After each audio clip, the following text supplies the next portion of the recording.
Welcome to the fourth annual live podcast of the ACAMIS Tech Conference, hosted by Shenway International School, Shenzhen. Now, it also happens to be Season 8, Episode 2 of the Concordia EdTech Roundtable. We hope you are live, too, and that your camera hasn't frozen just as you have that awkward look on your face.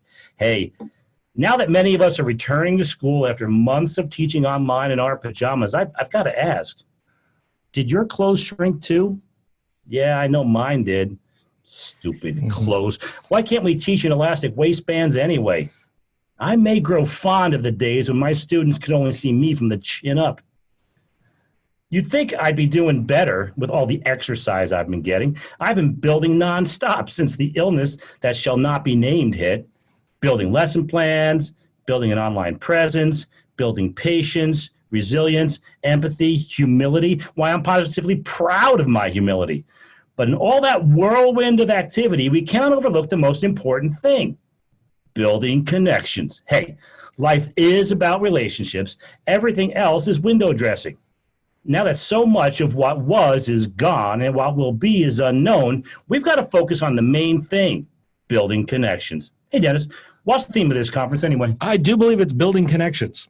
Holy cow. Did we just do that? While you stand in stunned silence, we'll also share our weekly lessons learned and a brand new fun fact on this live ACAMIS Tech episode of the Concordia EdTech Roundtable.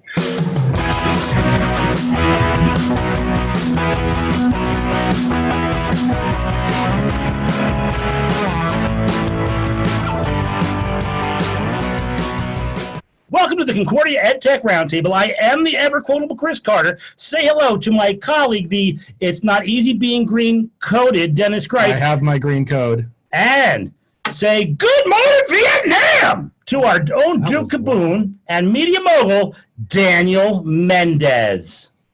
Hey guys, super excited to be with you guys from Vietnam. Excited to talk a little bit more about what we've all learned from our connections. But first, what are some lessons learned, gentlemen, that you may have for this week? I've got some lessons learned. Mine is, your Mac can get really annoying sometimes. And if you've got a new one and you're moving around the trackpad and you're wondering, why did it do that? Why does that keep popping up? A couple of things that you can set on your system preferences. One of my most annoying things is, I'm highlighting a word and for some reason the dictionary definition keeps popping up. And if you go to your trackpad control panel, look for something called lookup data detectors. If you disable that, you can make it stop and it can stop being annoying. Nice. Another one is if I'm swiping back and forth on a web page, if I'm scrolling around with two fingers, all of a sudden it just goes back to the previous page. And it's like, no, I was trying to fill out that form and now I'm lost. So if you go to that same trackpad control panel, go to more gestures and you want to disable swipe between pages. And actually there's a lot of fun, funky little gestures you can do with that trackpad with 3 fingers and swiping and pinching and zooming. So check out that control panel, and they've got some really interesting things that you can do in there. Awesome. How about you, Chris? Well, I discovered it this week, right? I've been teaching for over 20 years, but still, I've long been in Asia for over half my career. And kids are hesitant to raise their hands. They just are. They don't want to be wrong. They think it's rude to interrupt the teacher. But we know that when that hand goes up, that's the point of maximum learning. The brain is most ready. It's curious. It's inquisitive. It wants to know. And so I have a spy in class. I'm actually teaching my daughter as a senior now. For the first time ever, I'm teaching her. And she said, Dad, when you were clicking through the slides or doing this thing, kids were starting to raise their hand. But as soon as you turned around, they lowered them. So I had an idea.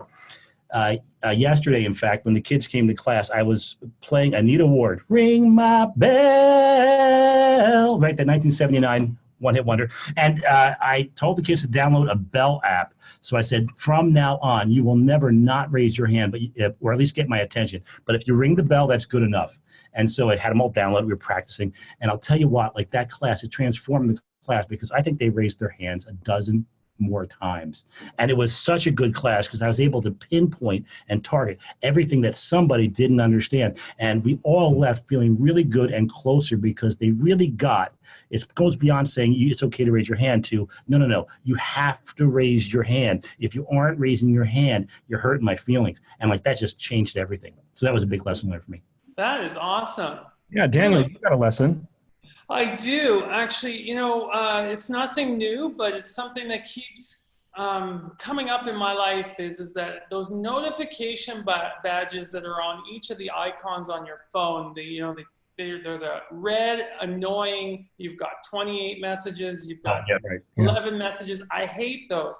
And honestly, you can turn them off. I know I've left that on one of the other episodes as well. You can turn those off so that you don't have that. I want to reiterate that.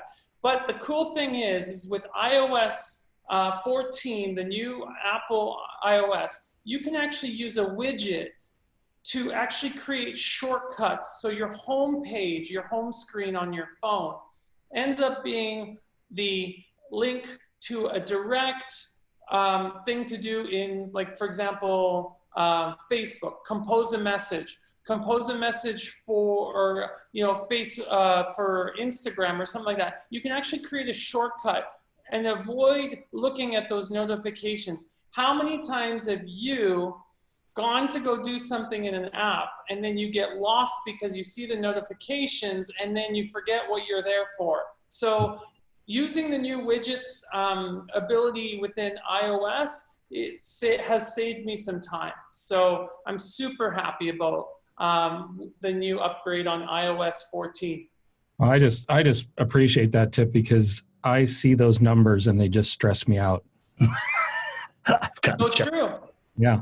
And the problem, fantastic. Yeah, the problem is, Dennis, is that we need these tools to communicate. We need to talk. We need to do them, but they're distracting because your mind wants to solve that problem or wants to figure out who's notifying me. So, very good lesson learned from iOS 14. So, fantastic. And while we're learning lessons and we're talking about things, and is it time? It's time. I can hear it coming. I do. It's time for Fun fact. Yes. It's time for our weekly fun fact. And learning is all about relationships. Mm-hmm. But before we get into that, I think we need to address the most important relationship Elephant of all. in the room. Come on. How are you related to Kevin Bacon? Come on. The Oracle of Bacon. Mm-hmm. You can calculate if you know any celebrities, you can put in any celebrity and see how they are connected to Kevin Bacon. If you've never played this, Kevin Bacon's Bacon number is 0 because he is Kevin Bacon. Yeah, he inhabits. Anyone who has met Kevin Bacon, their Bacon number would be 1. Uno. Yeah. And if you know someone who has met Kevin Bacon, your Bacon number would be 2. So what we did is we went through as a podcast team. We went to the Oracle of Bacon, and you kind of have to think, who's a celebrity that I've met? Right. But Chris, your Bacon number is 4. Yeah. I felt right. I felt good about that until I saw you guys' Bacon numbers. Now I'm feeling a little FOMO. It's not bad, but I mean, 3. What can I? You go ahead. Okay, you got your relation. Yeah, you sent this in. Your wife's friend knows Helen Hunt, who was in Castaway with Tom Hanks. That's right. Who was in Apollo 13 with Kevin Bacon. That's right. Now my sister has some more celebrity connections. She's actually met Barbara Walters, who has interviewed Kevin Bacon. Boom. So that would be my number is 3. And Daniel, what's your connection? Well, I once met Michael Bublé in concert and in Dubai, and he was in a movie with James Cromwell, the snow walker, who was in a movie with Kevin Bacon called Beyond All Boundaries. Wow. And now those of you who are in the room listening to us live are all going to the Oracle of Bacon. What's my number? And you want to figure out, what's your connection? What's your Bacon number? And it's a fascinating, fun game. But we are all connected. We are all connected in various different ways, and we want to build more of those connections. That's why you're here at ACAMIS. That's why we're here to torment you after lunch, and we're gonna kind of dig into that a little bit more in our next segment right after this.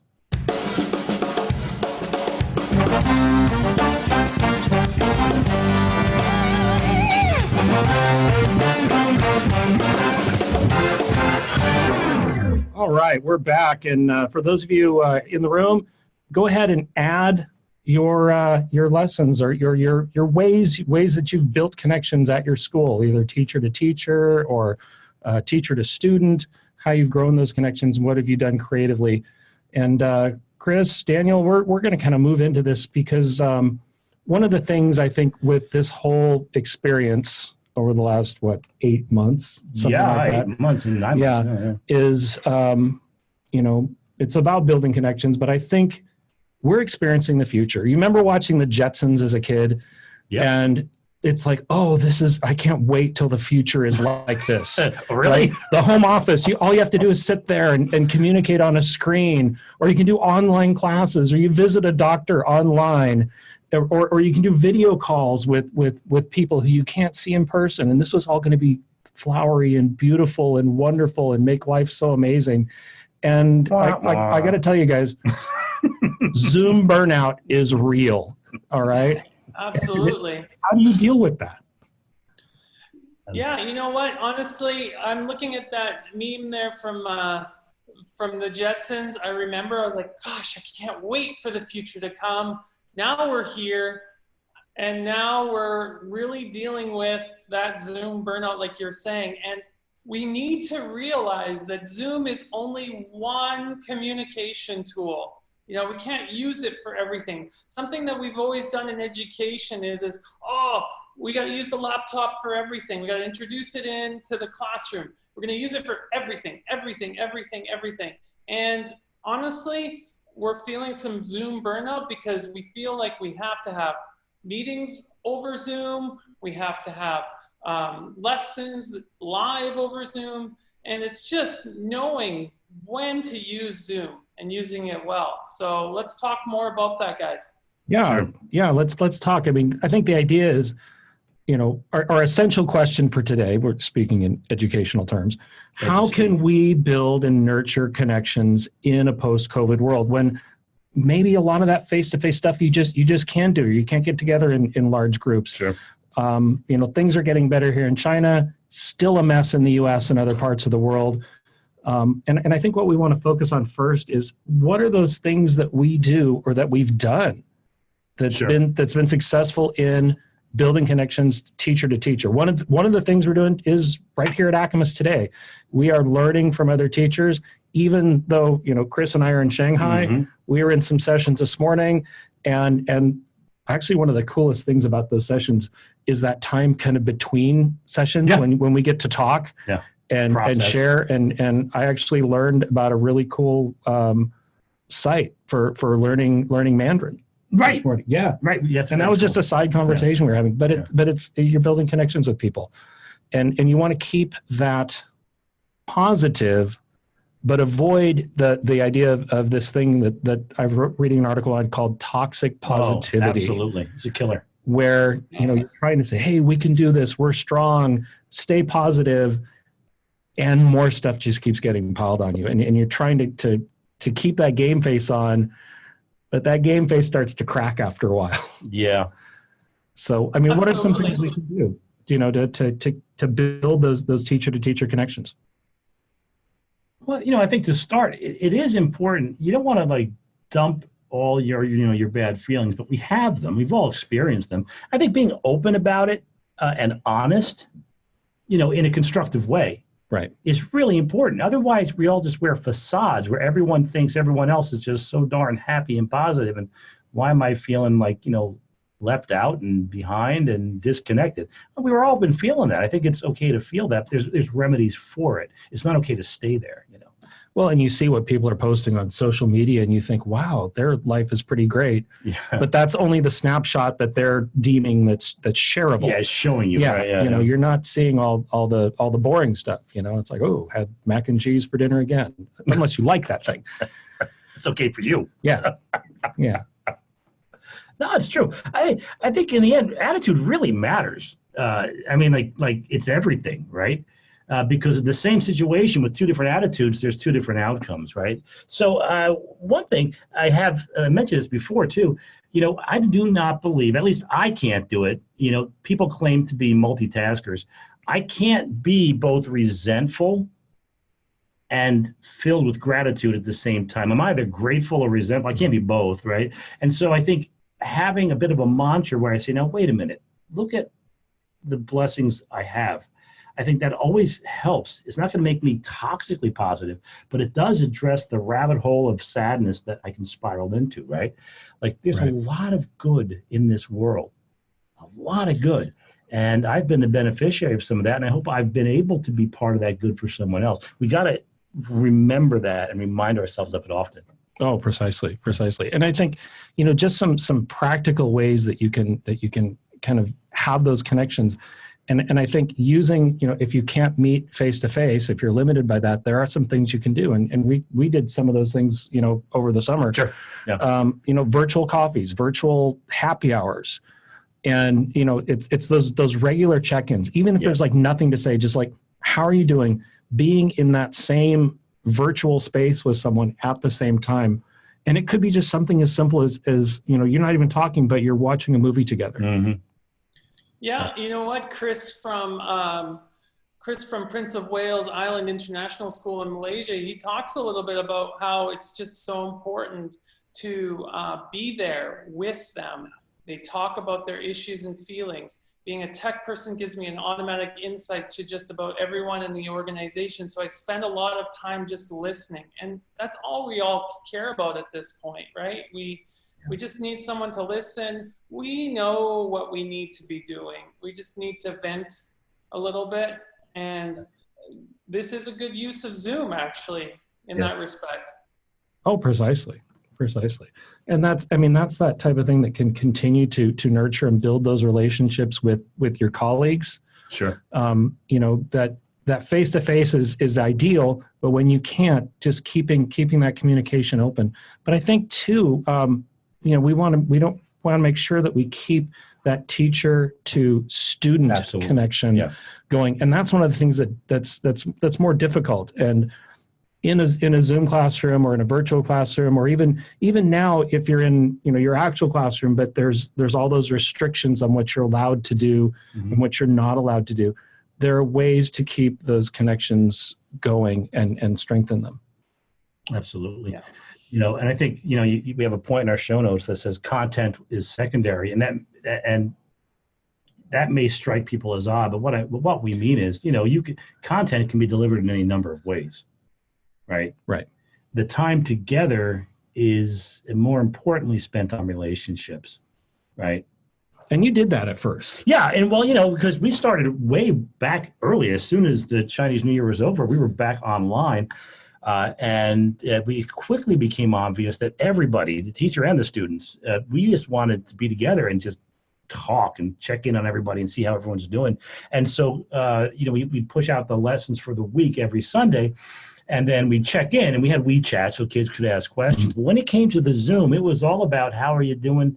Hey, what's happening? I had some kids eating breakfast, and we would joke about that. It became really a family thing, and we actually grew closer because we spent most of our Zoom time just being people. You can flip lectures, but you can't flip that relationship. That was the essential core of our Zoom time. Yeah. It became more about how are you dealing with the content? How are you dealing with people rather than actually delivering the content through Zoom? Like you said, Chris, it's so important that we check in with people. We've said this before in the past. You might be the highlight of their day just by going on that Zoom and just being yourself and showing your silly side. I know we're going to talk a little bit about that, but just be part of that community. Oh, precisely. And I think too, that idea, and Rustin touched on this earlier this morning. Not everyone listens to kids, but teachers do. And you want to be that listening ear. You want to hear hear them, and create that safe space where they feel they can share stuff with you. And I think too, and moving into the, don't be afraid to sacrifice your dignity for the sake of learning. That's true. My friend Brandon Wislocky is a 5th grade teacher in Irvine, California. And earlier this summer was featured in a USA Today article on ways that teachers were getting creative online and doing some things. And I actually reached out to him and asked him, it's like, can you kind of explain what are some of those things you did to connect to teachers? And this is what he had to say. Yeah, for sure. It can be really difficult to make connections with kids while teaching online, especially if you haven't had them in person before. So a couple of the things we're doing, we're trying to be creative, we're trying to be personal, we're just trying to be silly. I ask myself a lot, what do I think would be fun if I were a kid? Or even now, what do I think is fun? So, I just do some silly things, like we try to make connections. If it's their birthday, I'll play the guitar. I don't play the guitar, but I play it. It sounds really horrible, but they love it. We try to get creative with the things we do. We do scavenger hunts, we do marble runs, we do Lego builds, we do Rube Goldberg machines, just something to make it different for the students and make that connection. And I think a lot of teachers were doing that, but I think too, and one of the articles I was reading over this summer too, or just some of the conversations I was having, teachers who are very dynamic in the classroom, you put them in a virtual space and it just sort of loses that energy. You don't have that energy of back and forth feedback from the students, but you got to put that extra energy into being silly, to putting yourself out there. And I know my wife did the same thing. I mean, she would put on silly hats and, dress up and make up crazy, ridiculous songs, and letting the kids know it's like, look, it's okay. We're all dealing with this. We can be silly, we can have fun, we can, and that gets those kids to open up as opposed to just sitting back and watching the Zoom happen. Yeah, if you can be corny, you're in a safe space. All the great teachers I ever had, I remember their personality. I remember the little quirks and the little fun things that they would do in class. The content was always something that came with the class. But I have to say, if we just take a moment to just step back out of our shells right now, we are at an ACAMIS Tech conference with people all over China, all over the world, and we're leveraging technology. We're leveraging Zoom for us to be able to come together, to be a community, to be just as one, sharing a moment together. That's what Zoom is for. That is what Zoom is for. And so I feel like this COVID has been the catalyst for us to realize how technology is important and how it is necessary to use the right technology at the right time. Right. Oh, precisely. And I think too, if we had to kind of wrap it all up, and we need to start wrapping this Speaking up. of time, if we're looking at that teacher to student relationship, and Chris has said this before, kids don't care what you know until they know that you care. And as we learn through this whole situation, it all comes down to, focusing on Maslow before Bloom, making sure, are you safe? Do you feel like you belong? Do you feel like you're part of the group? You don't want those kids to be in there saying, I just feel invisible or I feel alone. You want to, make your classroom, whether it's your real classroom or your virtual classroom, that safe space. Wow. And that's when you can move forward. And that's when creativity and learning can happen. And I think that's a good. Thank you so much for that insight. Yeah, well, and thank you for being here. Thank you, Daniel, for joining us from Vietnam. Yes, we also have to thank Miles May, who helps us to put us up on our website. And where is that website? That website would be, where can you find us? Well, let's see. You can find us on iTunes if you search for Concordia EdTech, and or any podcast engine of your choice. All over the place. We're all over the place. We don't even know where we are, but we're out there. If you search for Concordia EdTech Podcast, or you can go to our flagship website at podcast.concordiashanghai.org. We also want to thank Carl Suits and the ACAMIS team. Thank you so much. And Tom and Amita and all the room moderators and just everything. This has been a great day so far. I can't wait to see the learning that continues to happen this afternoon. And if you ever have a question, go ahead, put it in that ACAMIS Tech WeChat, or you can email us at, where can they email us at? roundtable@concordiashanghai.org. Exactly right. So thank you guys for joining us, and we hope you'll go online and look at some of our previous podcast episodes and subscribe and like us. Please do. We like that. All right, and we'll see you next time on another episode of the Concordia EdTech Roundtable.